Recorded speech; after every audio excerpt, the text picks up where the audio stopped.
Apertura y mantenimiento de los caminos forestales. Tipos de caminos. Hay 3 tipos. Está el camino principal. Por estos caminos se llevan los productos hasta el lugar de almacenamiento, conocidos como cargaderos. Deberán mantenerse en buen estado y ser transitables en épocas de lluvia. Los caminos secundarios deben desembocar en el camino principal y se utilizan durante la campaña. Y las vías de saca, que son caminos más cortos y solo se utilizan en la época del aprovechamiento. Parte de los caminos forestales. Explanación, es la zona que ocupa el camino. Plataforma, zona de la carretera para el uso de vehículos.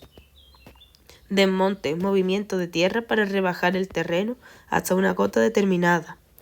Terraplén, movimiento de tierra para rellenar el terreno hasta una cota determinada. Talud, inclinación del terreno o lado inclinado del terraplén. Arista exterior de la explanación. Intersección del talud, del desmonte o terraplén con el terreno natural. Construcción de los caminos. Antes de construir un camino nuevo, contemplaremos la posibilidad de utilizar uno ya existente. Seleccionaremos las zonas con menos riesgo de erosión para que no se vean afectadas por el camino. La planificación deberá cumplir con los objetivos de reducir la alteración sobre el medio, minimizando los movimientos de tierra y evitando cauces de río. Para mayor estabilidad se utilizarán técnicas de compactación y ubicación del material sobre la excavación. Para tener un buen drenaje, el camino se realizará con una pendiente transversal del 3 al 5%. Se diseñará un único carril, con horarios de entrada y salida, y con el ensanchamiento para facilitar el tránsito. Se tomarán medidas para minimizar impactos negativos.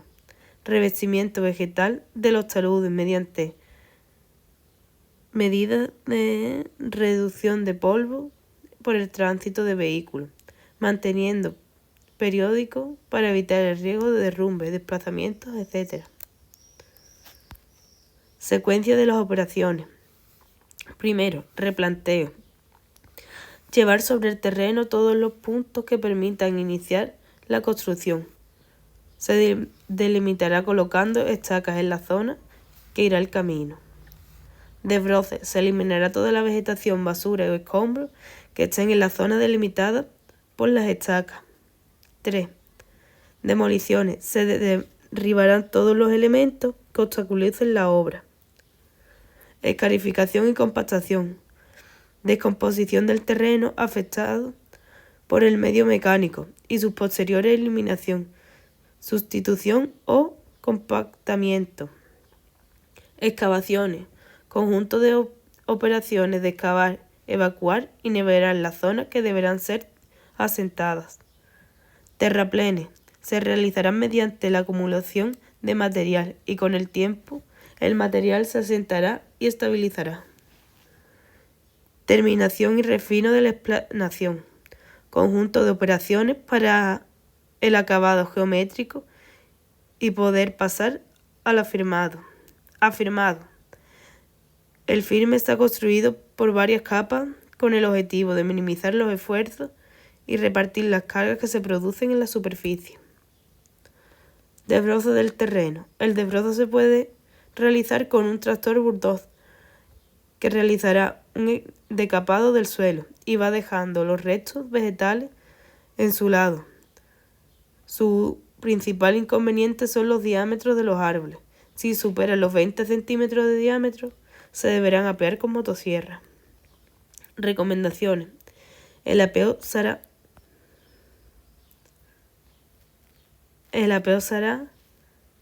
de forma que los árboles caigan en la zona a limpiar. Si se ve algún árbol inestable, también se apeará. Los troncos o restos vegetales no se encuentran o eliminarán en la zona del camino, ya que su descomposición a lo largo será perjudicial. Movimientos de tierra. Excavaciones. Una vez realizado el desbroce, empezaremos a mover tierra de un lado a otro. Las excavaciones incluyen excavar, evacuar y nivelar las diferentes zonas. Tierra. puede extraerse con pico y pala. Terreno de tránsito, con una barra haciendo palanca. Y roca necesitará el uso de explosivos. Terraplenes. Para hacer un terraplén hay que extender y compactar los suelos de las excavaciones. Primero, preparación de la superficie del asentamiento. Segundo, extender la capa de material. Tercero, desecación de la capa de material. Cuarto, compactación de la capa material. Zonas del terraplén. 1. El cimiento. Si la superficie es mala, se rellenará de otro material. 2. El núcleo, parte central y más voluminosa. Y la tercera, la coronación, la parte superior, de unos 20 a 50 centímetros. Movimientos de maquinaria para movimientos de tierra. Retroexcavadora. Sirve para arrancar y cargar materiales. Pueden ser de goma o de cadena. Pala cargadora. Carga materiales en otras máquinas o vehículos. Duper. Puede moverse por terrenos muy malos y por sus características se puede considerar más parecido a un tractor que a un camión. El bulldozer. Hace excavaciones y puede hacer el arranque y transporte. Se caracteriza por su hoja. Motochilladora. Para movimientos de tierra medios y grandes. Y la motorniveladora. Puede realizar excavaciones, distribuciones, nivelaciones, limpieza, levantamiento, construcciones, refino de taludes, construcción de canales, entre otros.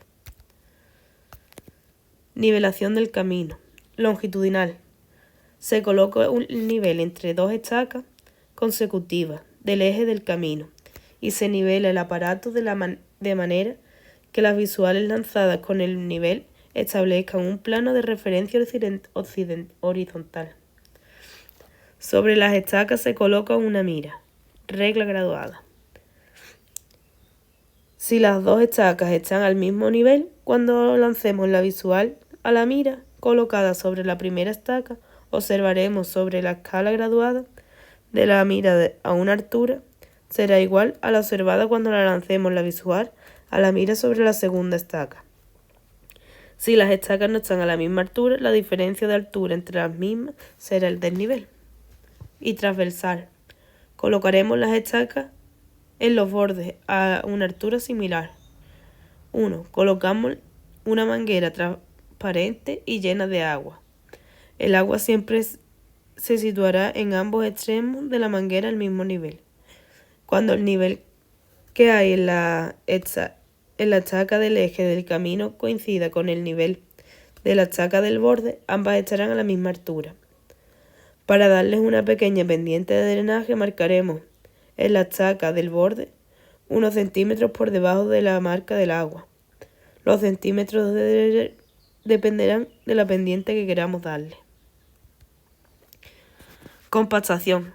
Una vez nivelado, hay que compactar todo bien para que ellos se sigan los siguientes procedimientos. Compresión estática, vibración y percusión. Para la compactación estática se utilizan rodillos lisos, compactadores neumáticos y compactadores rápidos de pisones. Compactación por vibración. Se realiza con rodillos y placas vibrantes. Y compactación por impacto. Son de pequeñas dimensiones y se dirigen manualmente. Se les denomina martinete, saltarina o rana.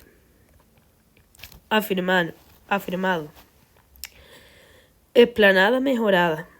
Se realiza mediante suelos seleccionados o mediante estabilizaciones con cemento o cal. Capa anticontaminante. Su finalidad es evitar la contaminación con arcillas de la capa que está situada encima. Suele ser de arena. Sus bases. Su objetivo es reducir el espesor de la base utilizando material de bajo coste o actuar como capa de drenaje. Base. Su finalidad es producir una adecuada repartición de las cargas. Pavimento. Puede ser flexible o rígido. Se distinguen dos capas: el binder o capa de unión y capa de rodadura. Maquinaria. Mezcla sobre el camino, motoniveladora. Da una pasada con la hoja inclinada a 45 grados para desplazar el caballón y realizar una mezcla del mismo. Estabilizador. Tiene un tambor giratorio donde produce la mezcla. El tambor tiene una carcasa que hace que el material quede uniforme. Mezcla en planta baja. En planta fija. Existen varios tipos. Deben tener una tolva que hace llegar los materiales a una mezcladora y esta envía el material mezclado al camión o a una tolva reguladora. Una vez echada la mezcla sobre el suelo, es turno de las máquinas terminadoras. Construcción de cunetas y desagües. Las cunetas recogen el agua que cae directamente sobre la superficie del camino. Hay dos posibilidades: que la capa de rodadura sea impermeable y el agua se vaya hacia los laterales del camino, o que la capa de rodadura sea permeable y debajo haya una capa granular que facilite el drenaje hacia la cuenca. Los drenajes transversales de alcantarilla se utilizan para llevar el agua de las cunetas a través del camino. Este sistema es costoso y las tuberías de poco diámetro necesitan limpieza al ser susceptibles de taponamiento. Los vados superficiales ondulantes están diseñados para permitir el paso lento al mismo tiempo que dispersan el agua superficial. Son menos costosos y necesitan menos mantenimiento. Control de erosión. Hay diferentes métodos para controlar la erosión. Medio físico. Se controla el flujo de agua, se protege el terreno contra la erosión o se modifica la superficie del suelo para hacerla más resistente. Método de vegetación. Se usan pastos y árboles para crear cobertura en el terreno y aumentar la resistencia gracias a las raíces de la planta. Las plantas que se seleccionen tienen que tener una buena cobertura, un crecimiento rápido y raíces profundas, y se priorizan plantas autóctonas. Métodos biotécnicos. Es una combinación de estructuras y vegetación para proporcionar protección física a largo plazo debido al efecto de las raíces de las plantas utilizadas. Mantenimiento de camino. Formación de ondas en la superficie. Estas ondulaciones están formadas por estrías separadas a unos 60 y 70 centímetros y con una profundidad de unos 4 o 5 centímetros. Una vez hechas para evitar las vibraciones y sacudidas que originan, hay que reducir la velocidad. Formación de carriles, cárcavas y baches. En ellos se produce una mayor compactación. La solución es rellenarlos y aplastarlos antes de que causen rotura o desprendimiento. Arrastre de las partículas por el agua desde la calzada hacia los andenes y las cunetas. Como resultado se produce una falta de cohesión, pudiendo favorecer los efectos anteriores. La solución es rellenar las más sensibles con partículas finas y aplastarlas. Cierre de camino. Existen varias opciones para cerrar el camino. Cierre temporal. Una vez terminado su uso temporal, se cerrará con barreras y se conservarán las estructuras de drenaje. Cierre permanente. Habrá que bloquear el camino y destruir la estructura de drenaje, pero se dejará la geometría del camino por si hay que volver a utilizarlo. Cancelación del camino. La base del camino se elimina y el terreno se vuelve a su forma original. Estas medidas son costosas y solo se usan en zonas sensibles y se elimina toda la señal del camino. Impacto medioambiental del camino. Afecciones al medio durante la construcción. Para la eliminación de la cubierta vegetal se utilizan motosierras y desbrozadoras, que provocan contaminación acústica y emisión de gases. Afección al medio cuando el camión está construido. Posición y riesgo de fallo de talud. Proximidad de arroyos y descargas de sedimentos en cauces. Régimen de aguas subterráneas y superficiales. Fauna silvestre y hábitat acuática. Alteraciones causadas por el humano. Densidad de los caminos. Especies exóticas. Proyectos de caminos forestales. Planificación. Es necesario para las necesidades de los usuarios. Ubicación. Una buena ubicación evitará zonas problemáticas para la construcción del camino y minimizará las distancias a recorrer. Levantamiento topográfico. Nos permite conseguir una representación gráfica del área de estudio. Diseño. Incluye la geometría, velocidad del diseño, drenaje, tipos, pendientes, etc. Mantenimiento. Es necesario para que sea transitable y los drenajes funcionen bien. Valoración económica de trabajos de apertura y mantenimiento de caminos forestales. El coste para hacer un camino lo determinan 3 variables: el ancho del camino, tipo de superficie de rodadura y la pendiente del terreno.